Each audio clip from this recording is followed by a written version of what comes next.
aí, pessoal dos terceiros, beleza? Tudo tranquilo, tudo na paz?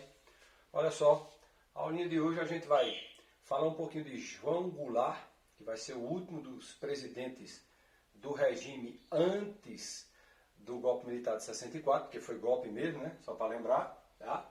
Então a gente vai dar uma olhadinha aqui no governo de Jango, quem foi João Goulart, e depois eu introduzo o período da ditadura militar de 64, beleza? Antes da gente começar, gente, só uns lembretes aí, olha só. Vocês precisam, sem dúvida nenhuma, entrar no meu canal, dar uma olhada nessas aulas. É fundamental, sobretudo o pessoal dos terceiros anos. Por quê? Porque eu acredito que daqui a coisa de alguns dias, um mês aí, a gente está de volta. E vocês vão ter que ter essas atividades todas no caderno. A gente vai ter que comprovar isso tudo para poder validar notas, porque vocês estão trabalhando, estão estudando, aulas e as presenças, porque serão justamente nessas aulas online. Então é fundamental que o pessoal dos terceiros façam essas atividades. Se Deus quiser, mais tardar aí mais uns 2 meses do outro ano, a gente encerra isso aí. Se tudo der certo, se a pandemia não regressar com tanta força, quer dizer, que ela já existe, né? Continua existindo e com força, mas a gente está começando a tentar viver, apesar dela.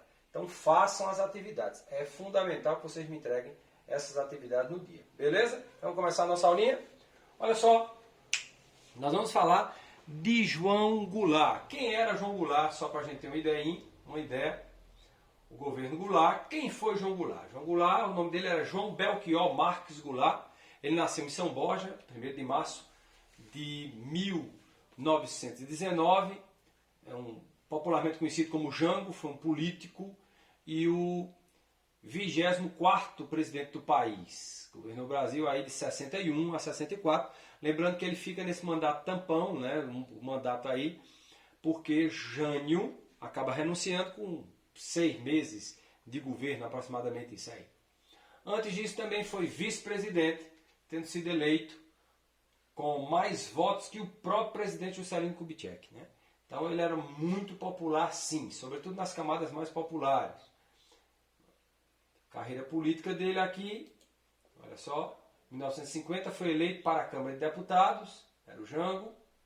Foi ministro do Trabalho também, do governo de Getúlio Vargas. Foi ele que deu financiamento de casas, regulamentou empréstimos pelo Instituto de Aposentadoria, reconhecimento de funcionários do Conselho Fiscal, pensões a industriários. Então tudo isso o Jango fez. Era um homem muito conhecido na política brasileira. Presidente nacional do PTB, que era o partido de Getúlio, nada a ver com o PTB de hoje, que é do Roberto Jefferson, pelo amor de Deus, mas os caras acabaram na década de 80, quando houve a reabertura, conseguiram, eu diria que, surrupiar a sigla PTB, né? Quem ficou com todo esse histórico do PTB vai ser outro partido chamado PDT, que hoje é muito conhecido, é o partido do Ciro, daquela turma toda, né? Mais conhecido, do Gadelha, dessa turma mais nova hoje em dia, certo?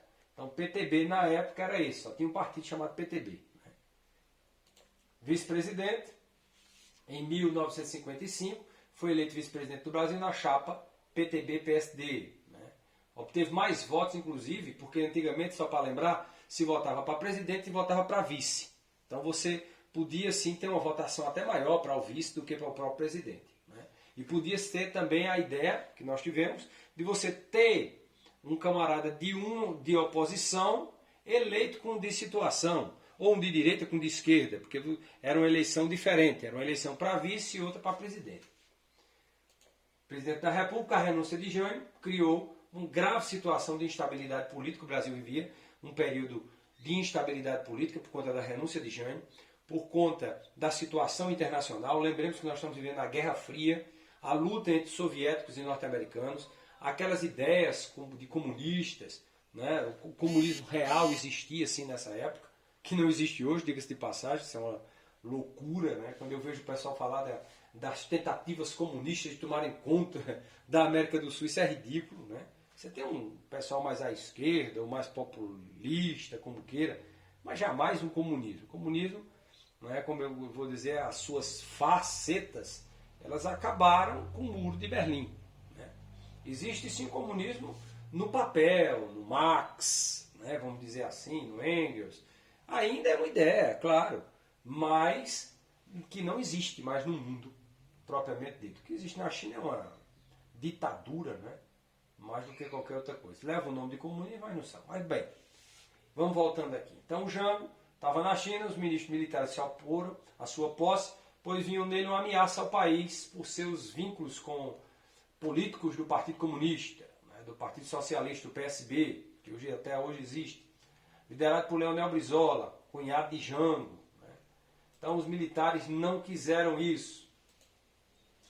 E aí houve uma campanha da legalidade, logo recebeu o apoio de vários governadores, né, mas ele passa muito tempo sem governar.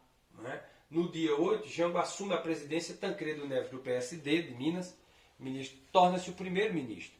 Então o Brasil vai passar aí de 61 até 63, mais ou menos, com um primeiro-ministro, com o poder do presidente limitado. O primeiro-ministro vai ser Tancredo Neves, que por acaso é o avô do Aécio. Tá? Participa também, efetivamente, do governo de Getúlio. Em janeiro de 1963, houve no Brasil, gente, um chamado plebiscito, que nada mais é do que uma eleição para escolher. E lá se decide, sim ou não, pela continuidade do parlamentarismo. Lembrando, Tancredo era o primeiro. Então você tira do Tancredo isso, com 82% dos votos, o povo optou pelo sistema presidencialista de governo. E aí, João Goulart assumiria.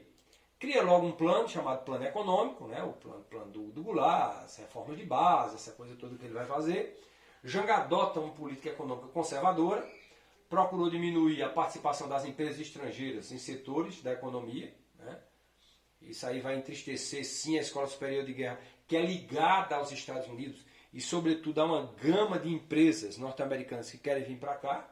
Em julho de 1962, você tem aí, os trabalhadores organizam a CGG, né, o Comando Geral de Greve, convocam uma greve geral, em 62, é um problema, conquistam com esse movimento um antigo sonho dos funcionários, que é o 13º salário, é interessante dizer, o 13º salário, para aqueles que não gostam de greve, 13º só se tem nos dias de hoje porque houve uma greve no governo de Jango, entendeu? Que forçou o governo a criar o 13º salário, que nada mais é, gente, do que um direito do trabalhador, diga-se de passagem. Você trabalha, não, porque eu trabalho só 12 meses, uma ova.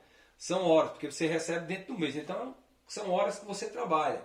Com o fim do parlamentarismo, restavam ainda 3 anos, né, ou 3 anos de mandato de João Goulart.